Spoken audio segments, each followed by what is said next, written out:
Hello listeners, welcome to voice with Raj. आज के इस पॉडकास्ट में हम लोग बात करने वाले हैं one of the great and ever green book that is think and grow rich, जो कि लिखी गई है one of the great author Napoleon Hill के द्वारा। उन्होंने ये ऑब्जर्वेशन 25 साल तक 500 से ऊपर करोड़पति लोगों के ऊपर किया और देखा कि उनके लाइफस्टाइल में ऐसा क्या है जो उनको इतना प्रभावित बनाता है, उनको अलग बनाता है, इतना अमीर बनाता है। तब जाके कुछ रीडिंग्स निकल कर आए। तो मैं आपके साथ जो 10 लर्निंग शेयर करने वाला हूँ, ये आपकी लाइफ बदल सकती है। And this book is not only about making money, it's all about the mindset कि अमीर लोग सोचते कैसे हैं। क्योंकि अगर आपको आज पैसे दे भी दिए जाएं तो उन पैसों को आप डुबा सकते हो, लेकिन आपका माइंडसेट स्ट्रांग है तो आप कम पैसों से भी करोड़ों का बिजनेस खड़ा कर सकते हो। चलो फिर इस समरी को इन डिटेल देखते हैं। सबसे पहला बात जो नेपोलियन करते हैं, that is we need desire. मतलब आपके अंदर वो बर्निंग डिजायर होनी चाहिए, वो आग होनी चाहिए किसी भी चीज को पाने के लिए। क्योंकि बहुत लोग दुनिया में सपना देख रहे हैं। अगर आप इस सोच में हैं कि सिर्फ आप सपना देख रहे हैं, अगर आपको लगता है कि सिर्फ आपके देखने से चीजें हो रही हैं, ऐसा नहीं है। बहुत लोग सपने देख रहे हैं। अगर आप अपनी चीजों को बर्निंग डिजायर नहीं बनाओगे, आप चाहते हो तो क्यों चाहते हो, सवाल करो। मुझे इंजीनियर बनना है, मुझे आर्टिस्ट बनना है, मुझे पेंटर बनना है, मुझे कंटेंट क्रिएटर बनना है, मुझे बिलियनर बनना है, मुझे फाउंडर बनना है। क्यों बनना है? सबसे पहले इस आग को सुलझाओ, इस डिजायर को पूरा करो। ये चिंगारी जब उठती है तो उसी को हम लोग बोलते हैं desire. Second one, faith. Faith is the mother of all success. दुनिया में आप कुछ भी अपने आसपास देख लो, कोई भी इन्वेंशन आपके बगल में जो बेड पड़ा है, जो चेयर पड़ा है, जो लैपटॉप पड़ा है, जो मोबाइल है, एनीथिंग इज फर्स्टली पहले भरोसा किया गया उस इंसान के द्वारा। उस इंसान ने पहले सोचा कि ये पॉसिबल है, ये बनाना पॉसिबल है, तब जाके वो इसके अंदर गया, समझा और इन डिटेल के उसके ऊपर काम किया। तो आपको अपने ऊपर फेथ होना चाहिए। हो सकता है दुनिया आप पे भरोसा नहीं करे। पागल आदमी है, बल्ब बनाना चाहता है, पागल आदमी है, मैकबुक बनाना चाहता है, पागल आदमी है, मोबाइल बनाना चाहता है। क्यों दुनिया को बदल रहा है? दुनिया तो ठीक ही चल रही है। लेकिन ये पागल लोग ही शुरू में पागल कहलाते हैं, लेकिन बाद में दुनिया के लिए इंस्पिरेशन या नियर टू गॉड बन जाते हैं। That is the reason. तो आपके अंदर वो फेथ हमेशा जागते रहना चाहिए। थर्ड वन, जो मेरा हर टाइम फेवरेट है और मैं इस पर बहुत ज्यादा काम कर रहा हूं, जिससे आज मुझे बहुत एडवांटेज मिलता है, दैट इज स्पेशलाइज्ड नॉलेज। चलो इसको थोड़ा डिटेल समझते हैं। अगर मैं जनरल नॉलेज की बात करूं तो हमें स्कूल से डाला जाता है, जैसे कि हम अपने स्कूल जाते हैं 1 2 3 4 5 6 लेकर 12th क्लास करते हैं, फिर अपना हम लोग ग्रेजुएशन करते हैं। ये सब जनरल नॉलेज है कि चलो नॉर्मल पढ़ाई की, नॉर्मल एटिकेट सीखा, नॉर्मल फिलॉसफी सीखी, ठीक है। बट आपका स्पेशलाइजेशन क्या है? अगर मैं आपसे पूछूं कि आप में ऐसी यूनिक बात क्या है, तो क्या आप बता सकते हो? और उस स्किल को आप सीख रहे हो। जैसे कि मैं अगर अपनी बात करूं तो मैं एक प्रोफेशनल स्पोकन इंग्लिश ट्रेनर और पब्लिक स्पीकर हूं। बेसिकली मैं मोटिवेशनल इवेंट्स करता हूं। तो अगर ऐसे बहुत सारे मोटिवेशनल स्पीकर हैं, लेकिन मैं यूनिक क्यों बन रहा हूं? क्योंकि मैं हर दिन कुछ सीख रहा हूं, हर दिन नए टेडेक्स स्पीकर को सुन रहा हूं, हर दिन इवेंट्स कर रहा हूं, मैक्सिमम लोगों से मिल रहा हूं, नेटवर्किंग बना रहा हूं, अपने चांस ऑफ सक्सेस, अपने स्पेशलाइज्ड नॉलेज को मैं नेक्स्ट लेवल पे लेके जा रहा हूं। और इससे चीजें मेरे लिए बहुत ज्यादा आसान हो जा रही है। लेकिन अगर मैं जनरल नॉलेज में बैठा होता लेके कि ठीक है मोटिवेशनल स्पीकर क्या होता है, मोटिवेट करना है, ठीक है, क्या कर पाता मैं? लेकिन डेली मैं बुक्स पढ़ता हूं, डेली नए ऑथर्स को सुनता हूं, डेली नए पॉडकास्ट सुनता हूं, समझता हूं कि दुनिया कैसे काम कर रही है और मैं अपने व्यूअर्स को, अपने ऑडियंस को कैसे बेस्ट क्वालिटी कंटेंट दे सकता हूं ताकि वो अपने लाइफ में बढ़िया एक्शन ले सके, मोटिवेट रहे और लाइफ में कुछ बड़ा हासिल कर पाए। That is the power of specialised skill. और सबसे बुरी बात है स्पेशलाइज्ड स्किल की ये है कि आपको कहीं ये नहीं सिखाया जा सकता। कोई भी इंस्टीट्यूट बोल दे, दावा करके मैं आपको सिखा दूंगा, पॉसिबल ही नहीं है। ये आपको खुद ही सीखना पड़ेगा, खुद ही लड़ना पड़ेगा। कोई अगर टॉप क्लास जब आप जिसको देखते हो, कोई कोडर है तो उसने बैठ के खुद अपनी कोडिंग में दिन रात एक किया है, तब जाके वो टॉप कोडर है। उसको किसी ने कोर्स बेसिक करा दिया हो कि अच्छा कोडिंग ऐसे करते हैं, ये इसके एक्स एंड वाई रूल्स है, ये इसके कुछ बेसिक रूल्स है। बट कुछ रूल्स अपने खुद उसने डिजाइन किए होंगे जिसकी वजह से उसकी वैल्यू काफी हाई है। ऐसे आप किसी फील्ड में भी देख लो, जो टॉप 1% है, या स्पोर्ट्स प्लेयर हो, या सेलिब्रिटीज हो, या ऑथर्स हो, साइंटिस्ट हो, स्टार्टअप्स हो, ये लोग यूनिक है क्योंकि इन्होंने स्पेशलाइज्ड नॉलेज के ऊपर बहुत ज्यादा काम किया है। Fourth one, imagination. ये दुनिया बिना इमेजिनेशन के अधूरी है। अगर आप इमेजिन ही नहीं कर सकते हो, अगर आप बड़ी पिक्चर देख ही नहीं सकते हो मेरे दोस्त, तो पॉसिबल है कैसे पाना? हम अपने आसपास लोअर क्लास लोगों के साथ उठते बैठते सोचते हैं, उन्हीं की तरह हमारी छोटी सोच हो जाती है। ज्यादा पैसा का मतलब ज्यादा बीमारी, ज्यादा प्रॉब्लम, ज्यादा इशू, बट ऐसा नहीं है। ये गरीब आदमी की सोच है जो वो बोलता है कि पैसा आपके प्रॉब्लम का जड़ है। प्रॉब्लम पैसा नहीं है, प्रॉब्लम लालच है। आपका लालच क्या है? आपकी लिमिट ही नहीं है, आपको पता नहीं पैसा क्यों कमाना है, कितना कमाना है, तो आप तो करोगे ही ना गंदगी। लेकिन आपकी इमेजिनेशन स्ट्रांग है कि अच्छा मुझे इतने पैसे कमा के सोसाइटी में कंट्रीब्यूट करना है, अच्छा अपने माँ बाप की मुझे जिंदगी बदलनी है, अच्छा मुझे अपने आप को बेस्ट लाइफस्टाइल देना है, अच्छा मुझे इन गरीब लोगों की भी जिंदगी बनानी है।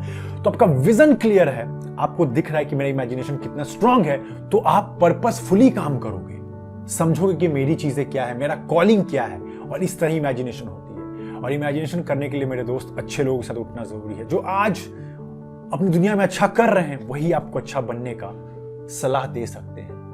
वरना एक फेलियर कभी भी आपको आगे जाने की बात कर ही नहीं सकता है। So think again. Fifth one, organised planning.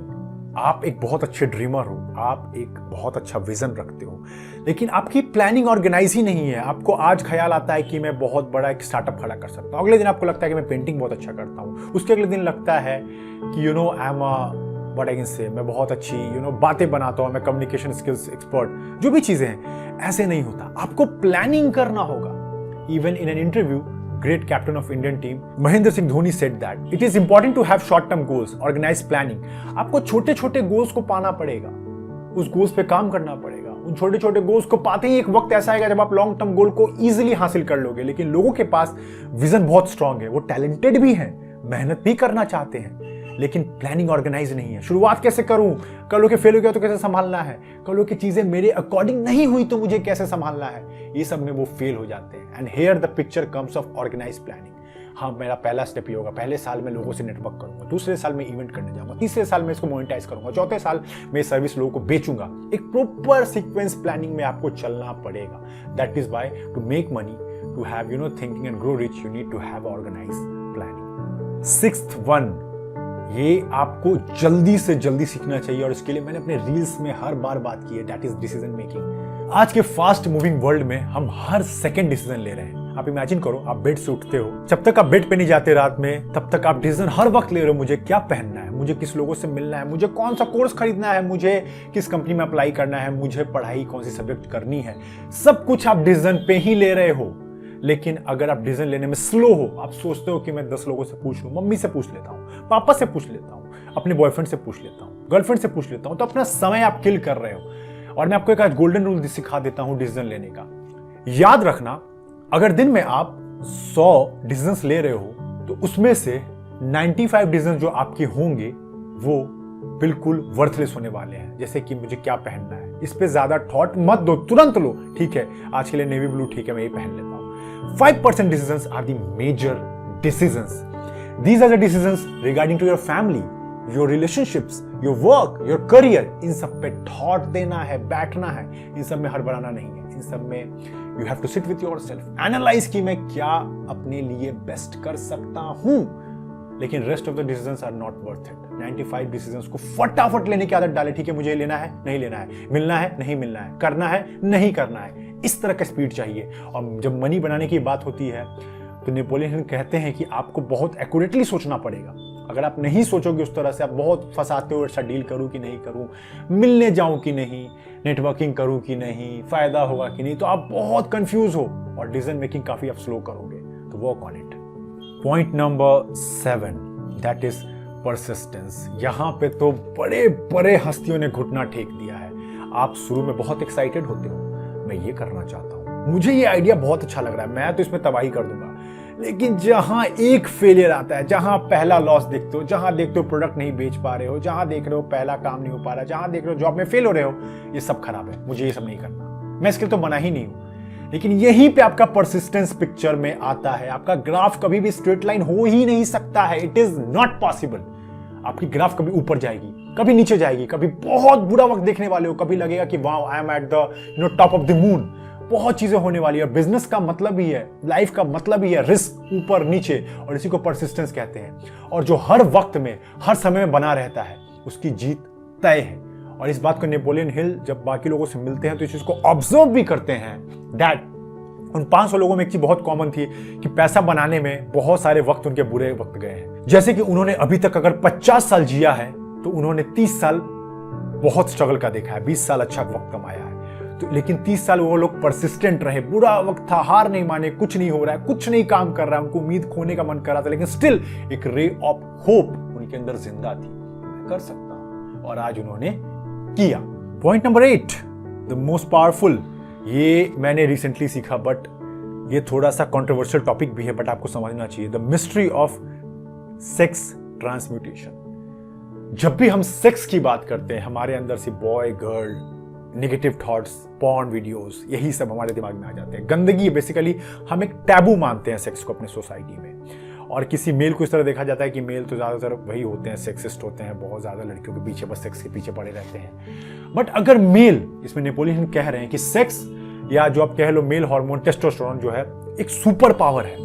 सारी दुनिया का रचयिता यही है, सेक्स ही है। अगर आप ह्यूमंस को प्राइमल लेवल पे जाके देखो, मतलब हमारे एंसेस्टर जो हम लोग करते थे पुराने स्टोन एज में, तो हम सिर्फ सेक्स के लिए ही सब कुछ करते थे कि हमारी पीढ़ी आगे बढ़े, हम सब कुछ ये करें। लेकिन इस सेक्स का बहुत गलत यूज किया जाता था। सेक्स का मतलब था सिर्फ अपनी सेक्सुअल नीड को पूरा करना, अपनी हवस को मिटाना, जो कि बहुत गलत था। लेकिन नेपोलियन कहते हैं कि अगर कोई इंसान अपने सीमेन डिटेक्शन पे काम कर ले, अपने सीमेन पे काम करे, लड़की हो चाहे लड़का, दोनों के लिए बात की जा रही है यहाँ पे, सेक्स पावर पे कंट्रोल करके उसको सही डायरेक्शन में लगा ले, तो ये पावर अनलिमिटेड है। जैसे कि मान लो एक लड़का है, एक लड़की को बहुत बुली करता है, बहुत परेशान करता है, उसके पीछे पड़ा रहता है for her sexual need, for her physical attraction, but what he is doing, जो एफर्ट इतना कर रहा है, थिंक अगेन, जो मैं बोलने वाला हूं, जो वो एफर्ट इतना ज्यादा कर रहा है उस लड़की को पाने के लिए, इतना एनर्जी, लोगों से मिलना, उसके दोस्त को अप्रोच करना, हर वक्त उसके आगे पीछे करना, ये एनर्जी बहुत पावरफुल होती है।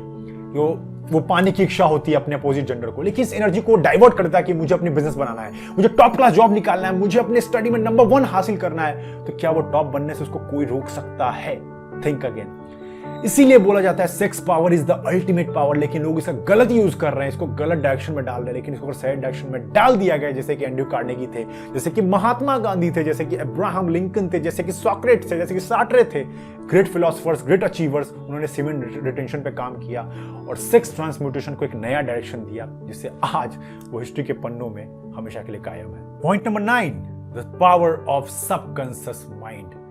हम जानवरों से अलग इसीलिए हैं क्योंकि हमारे पास एक सबकॉन्शियस माइंड है। जो हमारा नॉर्मल माइंड है वो हमें नॉर्मल खाने पीने, घूमने, बात करने के लिए एक्साइट करता है, लेकिन सबकॉन्शियस माइंड हमारा सब कुछ मैसेज को रिसीव करता है, जो आप चाहो ना चाहो। फॉर एग्जाम्पल, कभी आपने सोचा कि कोई बच्चा अगर उसका फैमिली हिंदी फैमिली है, तो वो बड़ा होते ही इंग्लिश क्यों नहीं बोलता, वो हिंदी ही क्यों बोलता है? क्योंकि वो सबकॉन्शियस माइंड में उसका माइंड इस चीज को एक्सेप्ट कर रहा है कि मेरे आसपास हिंदी बोला जा रहा है। खाना खाने को बोलना होता है, चलो खाना खाते, ये नहीं बोलते हैं this is the food you have to eat. तो इस तरह उसके सबकॉन्शियस माइंड हर चीज को रिसीव कर रहा है। सबकॉन्शियस माइंड आपका ये समझो कि एक अंदर का महल है जिसकी रखवाली कर रहा है आपका कॉन्शियस माइंड। कॉन्शियस माइंड आपका एक कह सकते हो द्वारपाल है, जो सब कुछ जिसको कह लो गार्ड है, और आप जो भी इंफॉर्मेशन उसको देते हो, जो भी फीड करते हो, गंदगी अगर फैलाओगे, गंदगी सीखोगे, गंदे लोगों के साथ उठोगे बैठोगे, तो आपका सबकॉन्शियस माइंड वो चीज सीख रहा है, और आप चाह कर पैसों के आसपास भटक ही नहीं सकते हो, आपके लाइफ में पैसा और सक्सेस आ ही नहीं सकता है। तो यहाँ पर नेपोलियन हिल इसके थ्रू ये कहना चाहते हैं कि अपने सबकॉन्शियस माइंड को ट्रेन करें, और उसको ट्रेन करने का एक ही इलाज है, अपने इनपुट सोर्स को स्ट्रॉन्ग करें। मतलब कि क्या है, आपको अच्छे लोगों से मिलना होगा, अच्छी अच्छी इंफॉर्मेशन लेनी पड़ेगी। न्यूज़, ये जो गंदगी फैला रहे हैं, जो एजेंडा फैला रहे हैं, रिलीजियस के नाम पे लड़ाई करवा रहे हैं, सबसे आपको दूर रह के सही चीज पे फोकस करना होगा, तब जाके आपका सबकॉन्शियस माइंड अच्छी चीजें ले पाएगा, और आपका जो द्वारपाल है, आपका कॉन्शियस माइंड आपकी अच्छी चीजों को आपके महल के अंदर भेजेगा, और आप जब अच्छा चीज करोगे तो आपको पैसा बनाने और नाम बनाने से कोई रोक नहीं सकता है। And the last and the most important, my God, it is amazing. मैंने भी जब पढ़ा तो मैं शॉक हो गया, बट मैं इसके ऊपर काम कर रहा हूँ। ये पॉसिबल नहीं है सबके लिए अचीव करना। That is called sixth sense. आप लोगों ने बहुत हॉलीवुड मूवीज में, बॉलीवुड मूवीज में सब सुना भी होगा कि सिक्स्थ सेंस होता है, ये काम करता है। बट सिक्स्थ सेंस होता क्या है? ये ऐसा माइंड का स्टेज है जहां पर एक नॉर्मल इंसान नहीं पहुंच सकता है। इसको पहुंचने के लिए आपका माइंड बॉडी अलाइन होना चाहिए, आपको मेडिटेशन का पावर पता होना चाहिए। अगर आप अपने साथ शांति से बैठ सकते हो और अपने उस स्टेज में जा सकते हो जहां पर आप ही ऑब्जर्वर हो, जहां पर आपको ही ऑब्जर्व किया जा रहा है, मतलब आप मैं वाले ईगो से दूर रहकर इस दुनिया में आ सकते हो, तो आप सिक्स्थ सेंस के करीब हो। जितने भी क्रिएटिव राइटर्स हुए हैं, जैसे कि सर आइजैक न्यूटन थे, जैसे कि हमारे थॉमस एल्वा एडिसन थे, जैसे कि हमारे बहुत सारे फाउंडर्स, महात्मा गांधी, ये लोग सिक्स्थ सेंस का पावर समझते थे। सिक्स्थ सेंस तब होता है जब आप अपने साथ शांति से बैठते हो, अपने पोटेंशियल को समझते हो, तो आपका रियल साइड निकल कर आता है, आपका क्रिएटिव साइड निकल कर आता है, जो इस दुनिया को दिखता ही नहीं है पर आपको दिखता है। जैसे कि मान लीजिए अगर हम लोग 1900 या 1800 सदी का भारत को देखें तो इमेजिन ही नहीं था कि भारत कभी आज़ाद भी हो पाएगा। आज़ादी होती क्या है? हमारे खून में गुलामी थी। हम पैदा होते थे हमें सिखा दिया जाता था हम पैदा होते थे हमें सिखा दिया जाता था कि हमें गुलामी करनी है। हम ऊपर सोच ही नहीं सकते, पॉसिबल ही नहीं है सोचना। गुलामी करो, खाओ पियो, ज्यादा मत सोचो, अपने राइट्स के लिए मत लड़ो, फ्रीडम जरूरी नहीं है। लेकिन महात्मा गांधी को ये सिक्स सेंस जब आया, उनको एक रियलाइज हो गया कि यार कुछ तो ऐसा है जो मैं इस दुनिया को दे सकता हूं। हमारा भारत एक आजाद भारत क्यों नहीं बन सकता? जब ब्रिटेन बन सकता है, जब यूके बन सकता है, यूएस बन सकता है, तो हम आजाद क्यों नहीं बन सकते? ये एक ऐसा विजन था जो नॉर्मल इंसान के लिए देखना इम्पॉसिबल था उस वक्त। जैसे कि आज भी आप देखते हो जो क्रिएटिव, जैसे जिन्होंने बल्ब बनाया है, जैसे कि एक अलग फाउंडर, जैसे कि मान लो इलॉन मस्क है, टेस्ला के फाउंडर, वो एक अलग विजन देख पा रहे हैं कि हाँ मार्स पे रहा जा सकता है, इट इज पॉसिबल। ये सिक्स सेंस जब पहुंचता है, जब आप अपने फाइव सेंस पे काम कर लेते हो, आपका माइंड अलाइंड रहता है, फोकसली काम करते हो, अपने सेक्स ट्रांसपोर्टेशन को सही डायरेक्शन में यूज करते हो। और जब ये जो लास्ट आपको मैंने 9 पॉइंट्स बताया, इन सबको काम करने के बाद ही ये सिक्स सेंस आपको आ सकता है। और नॉर्मल इंसान को अचीव करना ये पॉसिबल ही नहीं है। आपको इसमें बहुत साल देना पड़ेगा। Even I am also working on it. और ये आपने पा लिया, समझ लो कि अपनी जिंदगी में आपने निर्वाणा पा लिया, जो पॉसिबल नहीं है, बट अगर मिल गया, कंप्लीट है, आपका आना इस अर्थ पर सफल हो जाएगा। सो आई विल अर्ज कि इसके बारे में और पढ़ें। अभी मैं आपको जितना हो पाया मैंने बेसिक तरीके से बताया, पढ़ना जरूर। और अगर आपको पॉडकास्ट अच्छा लगा हो, इन डिटेल लगा हो, मैंने बहुत मेहनत की है, पढ़ने के बाद जो मुझे समझ में आया मैंने आपको बेस्ट तरीके से बताने की कोशिश की। तो पॉडकास्ट कैसा लगा जरूर बताना। पहली बार देख रहे हो तो जरूर इसको लाइक कर देना और सब्सक्राइब यानी घंटा यानी फॉलो जो भी कर सकते हो कर लो, कि ऐसे कंटेंट को आप मिस बिल्कुल ना करो। हर वीक संडे को हम वीडियो लॉन्च करते हैं, ऑडियो कह लो, पॉडकास्ट में जरूर देखना और शेयर जरूर करना, ताकि सबको इस बुक की पावर पता चले। ये बुक को 100 साल हो चुके हैं लॉन्च हुए, 100 साल या लगभग उसके करीब, लेकिन आज तक ये आउटडेटेड नहीं है। हर साल कुछ 2 मिलियन या 3 मिलियन के अप्रॉक्स कॉपी बिकती ही रहती है, क्योंकि कुछ तो बात है इसके अंदर में। जरूर करना। चलो फिर मिलते हैं किसी ऐसे नेक्स्ट पॉडकास्ट के अंदर, तब तक के लिए ARK लॉगिंग आउट।